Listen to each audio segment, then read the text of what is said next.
안녕하세요. 주로 정신분석학 통찰을 사용해서 마음을 치유하는 마음소리 박성만입니다. 오늘은 꿈에 대해서 생각해 보겠습니다. 꿈은 왜 꾸는 것이며 꿈은 어떤 의미를 가지고 있는 것인가? 보통 유물론자들이 그리고 인간을 과학적인 관점에서 연구하려고 하는 분들이 인간은 두 가지의 구성물로 구성되어 있다고 보는 경향이 있습니다. 첫 번째는 물질로서의 인간, 살을 이야기하는 거죠. 두 번째, 정신으로서의 인간. 이때의 정신은 분석심리학에서 얘기하는 깊은 차원으로서의 정신이라기보다는 주로 의식 수준에 머무릅니다. 과학적으로 연구하고 과학적으로 어떤 원인과 결과를 도출해낼 수 있는 수준에서의 정신, 주로 의식을 이야기하는 것입니다. 그래서 인간은 육과 의식으로 구성되어 있다. 유물론적인 관점이죠. 죽으면 모든 것이 다 끝나는 겁니다. 그런데 인간은 그렇게 단순한 존재가 아닙니다. 죽음으로써 모든 것이 끝난다고 말은 할지 몰라도 그렇게 믿는 사람은 별로 없는 것 같습니다. 저는 저의 심리 클리닉에서 자칭 무신론자인 분들하고도 상담을 많이 해봤습니다. 그들은 입으로는 죽음으로 모든 것은 끝납니다. 그렇게 이야기를 하지만 이야기를 좀 더 깊게 들어가면 말을 그렇게 할 뿐 그들의 심중에는 또 다른 그들의 의식으로 설명할 수 없는 그런 통찰들이 있다고 하는 것을 발견하기가 어려운 일은 아닙니다. 그럼 인간성의 한계를 넘어서 새로운 차원, 사실 새롭다기보다는 이미 우리 정신 안에 있으나 우리가 인지하지 못하는 것들을 어떻게 인지할 수 있을까? 원시인들, 말하자면 비문명인들은 그것을 꿈에서 찾았습니다. 꿈은 새로운 세계입니다. 꿈은 의식적으로 통제할 수가 없습니다. 내가 이러이러한 꿈을 꾸겠다. 그래서 그러한 꿈이 꿔지는 것은 아닙니다. 일반적으로 그렇습니다. 그래서 원시인들은 꿈을 신의 계시로 믿어버렸습니다. 물론 100% 신의 계시로 믿은 것이 또 다른 문제를 가지고 오긴 하지만 꿈을 소중히 여겼다는 것이고, 꿈을 소중히 여겼다고 하는 것은 인간성 차원을 넘어서 오는 어떤 메시지에 귀를 기울였다고 하는 것입니다. 그러나 현대인들은 과학적인 사고방식 때문에 꿈에 관심을 덜 기울이게 됩니다. 꿈을 무시하거나 꿈의 메시지를 들으려고 하지 않죠. 자, 꿈의 중요성에 대해서 제가 이야기를 했습니다. 꿈을 잘 들여다보면은 인생에 이정표가 있고 또 내가 무엇을 억압하고 있는지 꿈에 드러나 있습니다. 먼저 프로이트의 관점에서 꿈을 살펴보면은 프로이트는 꿈은 소원 성취다. 그런 말을 했습니다. 대부분의 사람들은 자기가 무엇을 억압했는지 잘 모릅니다.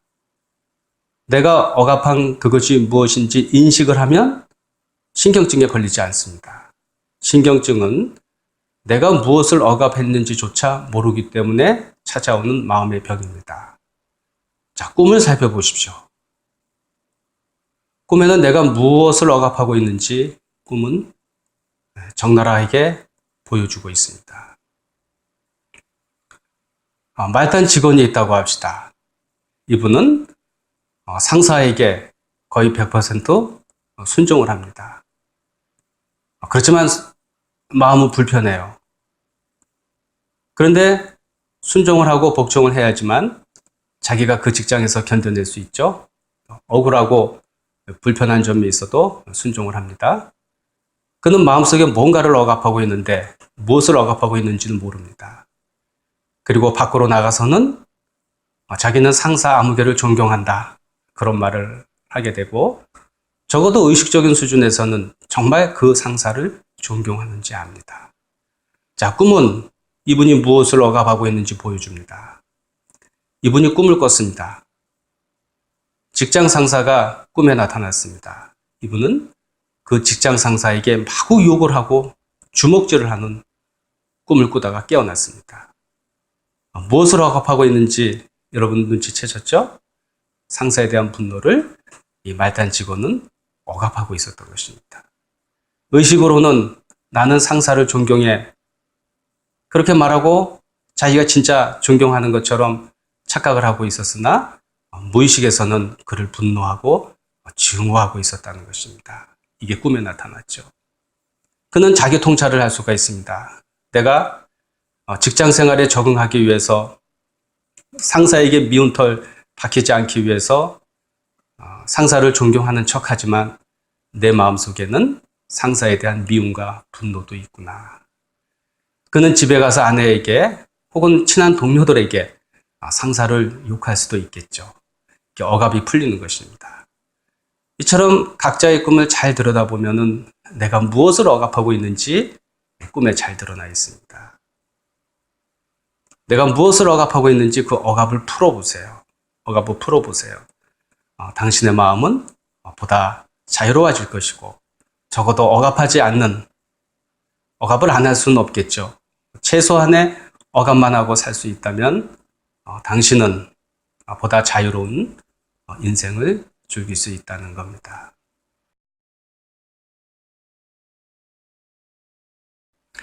그러나 사람의 욕망이 여기까지는 아닙니다. 우리는 단순하게 억압을 안 하고 신경증에 안 걸리는 것이 인생의 목표는 아닙니다. 보다 높은 차원의 삶의 목표에 도달하기 위해서는 우리는 성장을 해야 됩니다. 성장을 해야 됩니다.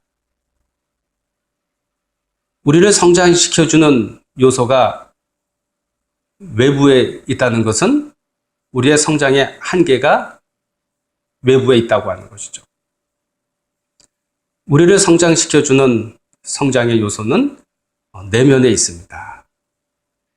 인간의 깊은 무의식 세계에는 우리가 어떠한 인생을 살아야 되고 어느 목표를 향해서 가야 되고 내가 가장 잘할 수 있는 것은 무엇이고 나는 어떤 길에서 자기를 구현하고 사람들에게 이로운 삶을 살지 무의식에 다 있습니다. 이럴 때는 분석심리학 칼 융의 도움을 받아야 됩니다. 융에 의하면 꿈의 기능은 보상입니다. 의식에는 없지만 무의식에 있는 것을 무의식은 꿈을 통해서 의식에 보상해 주는 것입니다. 예를 들어 보겠습니다. 꿈에 자꾸 사나운 개가 따라와서 도망다니는 여성이 있었습니다. 그런데 이 여성은 의식적인 삶은 굉장히 내성적이고 좀처럼 자기 주장을 하지 못하고 자기 표현도 서툴고 외부 환경에 순응하는 것이 이분에게는 삶의 가장 큰 목적이었고 그렇게 살아야 되는 줄 알고 있었습니다.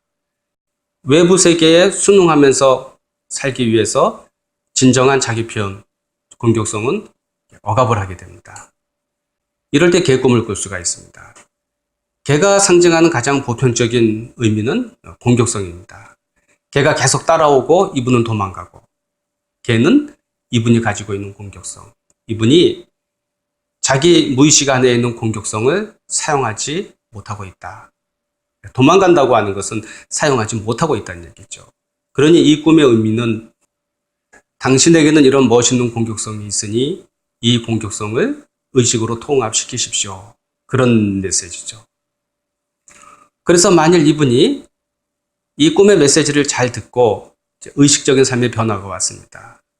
자기 표현도 하고 자기 주장도 하고 자기가 외부 세계에 항상 순응만 하는 것이 아니라 외부에 있는 어떤 사람이 또 자기에게 순응하는 그런 일도 일어나게 되거든요.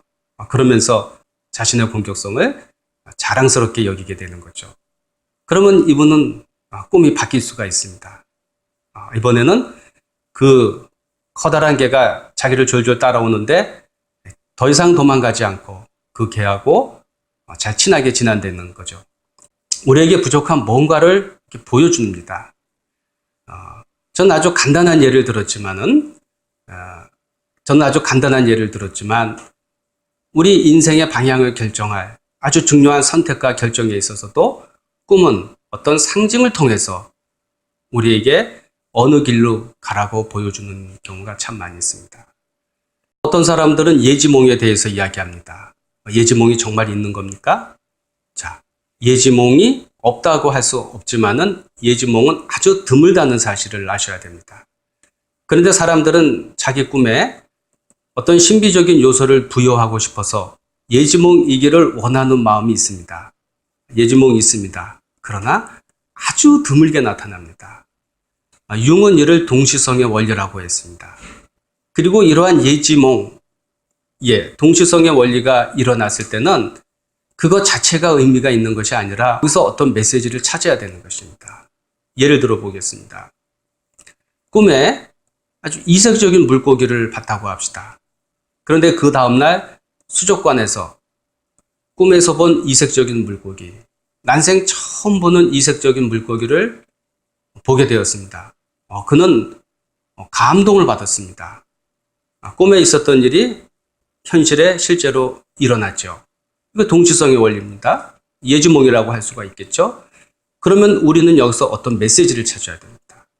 그 자체가 목적인 것은 아니기 때문에 그렇습니다. 물고기가 나에게 의미하는 것은 뭘까? 이 물고기가 나에게 의미하는 것은 뭘까? 물고기가 나에게 던져주는 메시지가 얼마나 크면 동시성의 원리로, 예지몽의 형태로 이런 꿈이 나타났을까? 그것을 발견해야 된다는 겁니다. 한 가지 엉뚱한 예를 더 들어볼까요? 이런 일이 실제로 일어난다고는 하지만 또 실제로 얼마나 일어나는지 잘 모르겠습니다. 꿈의 산신령을 만났는데 그가 숫자 6개를 저에게 줬습니다. 6개를 가지고 로또 복권을 샀는데 그게 1등 당첨이 됐어요. 놀라운 일이죠. 그래서 내가 거부가 됐다. 기쁘다. 기쁘다. 좋다. 그거로 끝나면 그는 틀림없이 돈의 노예가 될 거고 그 돈이 그 사람의 인생을 망칠 수가 있습니다. 꿈과 현실이 일치가 됐죠. 일치가 됐을 때는 의미가 있어야 됩니다. 그래서 융은 동시성의 사건을 의미 있는 우연의 일치라고 얘기했거든요. 의미가 있어야 돼요. 이 공돈이 나에게 의미하는 것은 뭔가? 이 공돈이 나에게 의미하는 것은 뭔가? 나는 이 공돈을 어떻게 사용해야 되는가? 어떻게 사용하는 것이 옳을 것인가? 그 의미를 생각해야 된다는 것입니다. 그러면 그 돈이 그를 불행에 빠뜨리지 않고 그 돈을 가지고 그는 자기를 구현하고 사람들을 돕는 그러한 삶을 살아갈 수가 있겠죠. 살다 보면은 꿈을 가장 많이 꿀 때가 있습니다. 일반적으로 50대 전후로 해서 꿈을 가장 많이 꿉니다. 꿈을 가장 많이 꾼다는 것은 뭡니까? 가장 많은 변화가 일어나는 시기라고 하는 것이죠. 그래서 50대 전후에는 사람이 한번 크게 바뀌어야 됩니다. 변화를 해야 되고 성장을 해야 되고 한번 뒤집어져야 되는 거죠. 그러다 보니까 꿈을 많이 꾸게 돼 있습니다. 어디론가 가는 꿈을 주로 많이 꾸게 되죠. 어디론가 간다고 하는 것은 성장, 개성화라고 얘기하고 어딘가를 가면서 많은 상징들을 만나게 되는데 이 상징들은 변화의 과정들, 어떤 과정을 거쳐서 당신이 변화할 수 있는지 어떤 지표를 전달해 주는 것이죠. 물론 이러한 것들에 대해서 전문가의 도움을 받아서 우리가 가야 할 길을 안내를 받을 수가 있습니다. 그러나 전문가의 도움을 받을 수 있는 형편이 아니라면은 한 가지 팁을 드리겠습니다. 그 팁은 최근의 꿈 중에 기억에서 사라지지 않는 인상적인 한 장면을 생각해 보십시오. 그 장면은 각자에게 어떤 감동을 줬을 것입니다. 그 감동을 다시 한번 느껴보는 것입니다. 꿈속에 받은 감동. 이것은 긍정적인 감동일 수가 있고 부정적인 감동일 수가 있습니다. 기쁨일 수가 있고 슬픔일 수가 있고 사랑하는 마음일 수가 있고 미워하는 마음일 수가 있고 황홀함일 수가 있고 두려움일 수도 있습니다. 그것을 각성 상태에서 깨어있는 상태에서 한번 느껴보는 것입니다. 그러면 어떤 현상이 일어나냐면 의식과 무의식이 자기도 모르게 연결이 됩니다. 꿈은 무의식 상태에서 나온 거죠. 이 꿈의 감동을 느껴보는 것은 의식과 무의식을 연결을 하게 되는 것입니다. 이 작업만 잘해도 꿈을 통해서 우리는 많은 성장을 할 수 있다고 하는 것입니다. 한 가지 더 할 수가 있다면 그 꿈이 의미하는 것은 뭔가 해석을 할 수 있다면 우리는 더 많은 도움을 받을 수가 있겠지만 이 부분은 전문가의 도움을 받으면 좋을 듯합니다. 사람이 일생 동안 꾸는 꿈은 개성화, 사람들이 일생 동안 꾸는 꿈은 성장, 즉 개성화라는 한 목표를 가지고 있다 그렇게 이야기합니다.